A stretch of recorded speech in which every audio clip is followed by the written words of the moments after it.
Assalamualaikum warahmatullahi wabarakatuh. Di video kali ini kita akan membahas mengenai perkembangan ilmu ekonomi makro.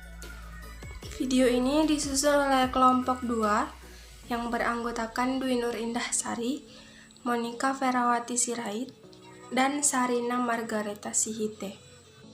Adapun yang akan kita bahas di video ini antara lain yang pertama, perkembangan ilmu ekonomi makro klasik, yang kedua perkembangan ilmu ekonomi makro Keynes, dan yang terakhir perkembangan ilmu ekonomi makro mazhab terkini. Baiklah, langsung saja ke bagian pertama, yaitu perkembangan ilmu ekonomi makro klasik. Perkembangan pemikiran ekonomi aliran klasik ini dimulai dari kritik pada pemikiran merkantilis, di mana merkantilis percaya bahwa ekonomi dunia adalah stagnan dan kekayaannya tetap, sehingga suatu negara hanya dapat berkembang dengan mengorbankan negara lain. Lalu konsekuensinya, mereka menciptakan monopoli yang disahkan oleh pemerintah di dalam negeri dan mendukung kebijakan kolonialisme. Selain itu, mereka juga mengirimkan agen dan pasukan ke negara lain yang lebih miskin untuk mengeruk kekayaan dan komoditas berharga di dalamnya. Nah, menurut sistem merkantilis yang sudah mapan, kekayaan hanya terdiri dari uang, yang waktu itu berarti emas dan perak. Nah, tujuan utama dari setiap bangsa adalah mengumpulkan emas dan perak secara agresif dan menghalalkan segala cara untuk melakukannya.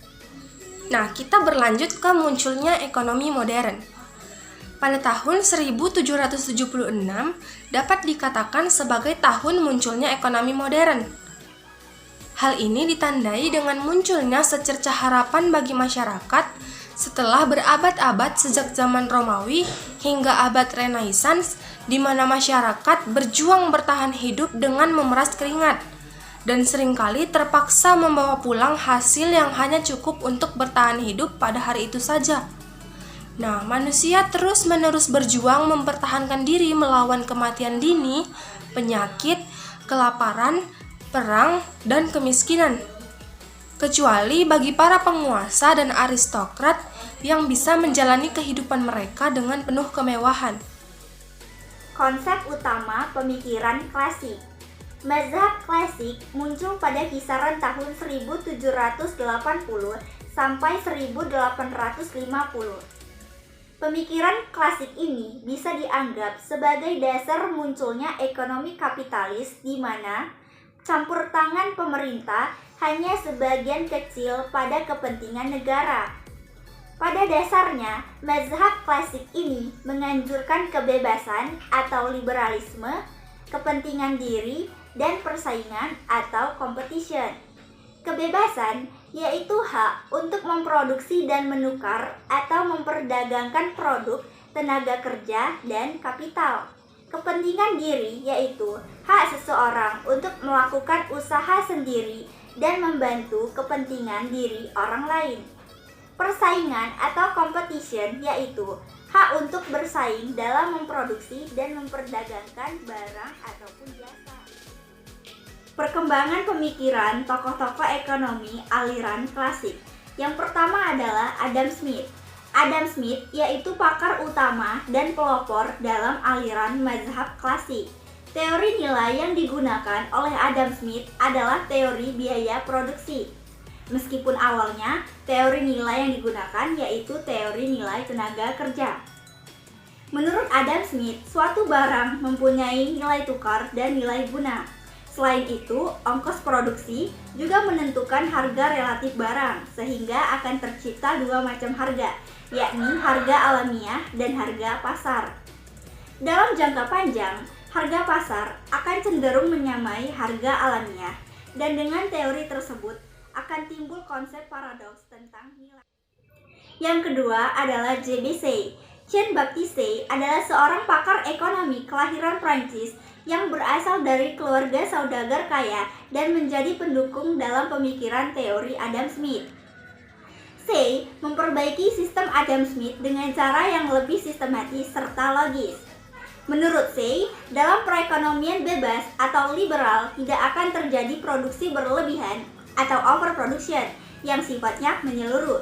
Begitu juga pengangguran total tidak akan terjadi. Yang mungkin terjadi menurut Say adalah kelebihan produksi yang sifatnya sektoral dan juga pengangguran yang sifatnya terbatas. Tokoh ekonomi yang ketiga adalah David Ricardo. Ricardo adalah seorang pemikir yang paling menonjol di antara segenap pakar dalam aliran mazhab klasik. David Ricardo mengembangkan pemikiran-pemikiran Adam Smith secara lebih terjabar dan juga lebih sistematis. Teori yang dikembangkan oleh David Ricardo menyangkut 4 kelompok permasalahan, yaitu tentang distribusi pendapatan nasional dan dijadikan sebagai teori upah, teori sewa tanah, teori bunga dan laba, teori tentang nilai dan harga, teori perdagangan nasional, dan teori tentang akumulasi dan perkembangan ekonomi. 2. Perkembangan ilmu ekonomi makro Keynes. Perkembangan ilmu ekonomi makro Keynes diawali dengan adanya Great Depression pada tahun 1929 sampai 1933. Perekonomian di berbagai negara besar menghadapi masalah. Angka pengangguran meningkat, output perekonomian berkurang drastis, investasi merosot tajam, terjadi kelesuan ekonomi. Depresi yang berlangsung lama itu membuyarkan keyakinan terhadap hipotesis ekonomi klasik, yaitu pada tahun 1936 terbit buku yang berjudul The General Theory of Employment, Interest and Money. Karya ekonom Inggris bernama John Maynard Keynes melontarkan pendapat untuk memperbaiki keadaan. The General Theory menyampaikan 2 hal pokok. Pertama, kritik terhadap kelemahan teori klasik yang idealis atau utopian tentang asumsi pasar dan terlalu ditekankan masalah ekonomi pada sisi penawaran. Kedua, berupa usulan pemulihan perekonomian dengan memasukkan peranan pemerintah dalam 3 perekonomian dalam rangka menstimulir sisi permintaan. Menurut Keynes, situasi makro suatu perekonomian ditentukan oleh apa yang terjadi dengan permintaan agregat masyarakat. Apabila permintaan agregat melebihi penawaran agregat atau output yang dihasilkan dalam periode tersebut, maka akan terjadi situasi kekurangan produksi. Pada periode berikutnya, output akan naik atau harga akan naik, atau keduanya terjadi bersama-sama. Apabila permintaan agregat lebih kecil daripada penawaran agregat, maka situasi kelebihan produksi terjadi. Pada periode berikutnya, output akan turun atau harga akan turun, atau keduanya terjadi secara bersama-sama. Perkembangan ilmu ekonomi makro mazhab terkini disebut juga sebagai mazhab Chicago atau aliran monetaris. Aliran monetaris dipelopori oleh Milton Friedman pada tahun 1912 sampai 2006. Latar belakang lahirnya aliran monetaris. Aliran monetaris sangat menarik untuk dibahas karena ini inti pokok pandangan golongan monetaris membahas tentang A. Sebab terjadinya perubahan pendapatan nasional.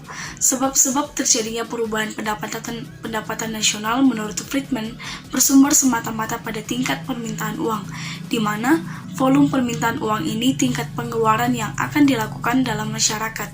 Oleh sebab itu, menurut Friedman, sebab yang paling penting adalah untuk menguasai volume uang dalam peredaran, sebab jumlah uang itu yang mempengaruhi jumlah pengeluaran secara menyeluruh. Kebijaksanaan moneter. Menurut pemikiran Keynes, kebijaksanaan ekonomi yang harus dilakukan pemerintah adalah kebijaksanaan fiskal yang antisiklus. Golongan monetaris mengalihkan perhatian dari kebijaksanaan fiskal ke kebijaksanaan moneter. Upaya untuk menanggulangi goncangan-goncangan kegiatan ekonomi dilakukan dengan melakukan kebijaksanaan moneter dengan menguasai pasok atau penawaran uang. Selama pasok uang dapat dikuasai, maka pada waktunya kestabilan harga juga akan terpelihara. Pasok uang harus dikuasai dalam arti tingkat-tingkat pertambahannya harus dikendalikan sesuai dengan bertambahnya kebutuhan dunia usaha. C. Pasok uang harus mencerminkan kebutuhan dunia usaha. Golongan monetaris berpendapat bahwa selain di bidang moneter melalui pengelolaan pasok uang oleh otoritas moneter atau bank sentral, pemerintah tidak boleh berintervensi secara aktif melalui kebijaksanaan ekonomi atau kembali pada persaingan bebas. Kesulitan yang timbul dalam praktik adalah untuk menilai dan memantau secara tepat faktor yang mana dalam dunia moneter yang merupakan sebab bagi perubahan ekonomi. Apakah pasok uang mempengaruhi kebutuhan usaha atau sebaliknya, atau hubungan sebab akibat itu yang justru berkebalikan. Nah, dari pembahasan kita kali ini dapat disimpulkan bahwa perkembangan ilmu ekonomi makro terdiri dari perkembangan ilmu ekonomi klasik, perkembangan ilmu ekonomi Keynes, dan perkembangan ilmu ekonomi mazhab terkini atau yang biasa disebut dengan aliran monetaris. Adapun perkembangan ilmu ekonomi makro klasik muncul pada kisaran tahun 1780 sampai 1850. Pemikiran aliran klasik ini bisa dianggap sebagai dasar munculnya ekonomi kapitalis, di mana campur tangan pemerintah hanya sebagian kecil pada kepentingan negara atau pemerintah.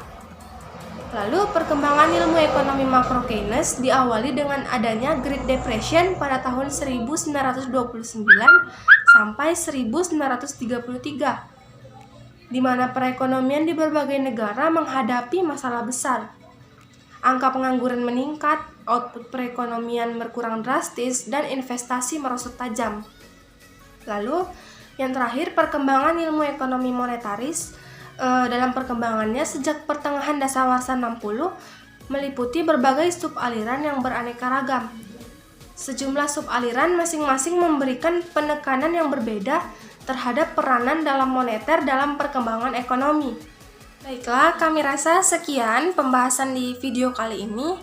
Semoga ilmu yang diberikan bermanfaat untuk kita semua. Kurang lebihnya kami mohon maaf. Wassalamualaikum warahmatullahi wabarakatuh.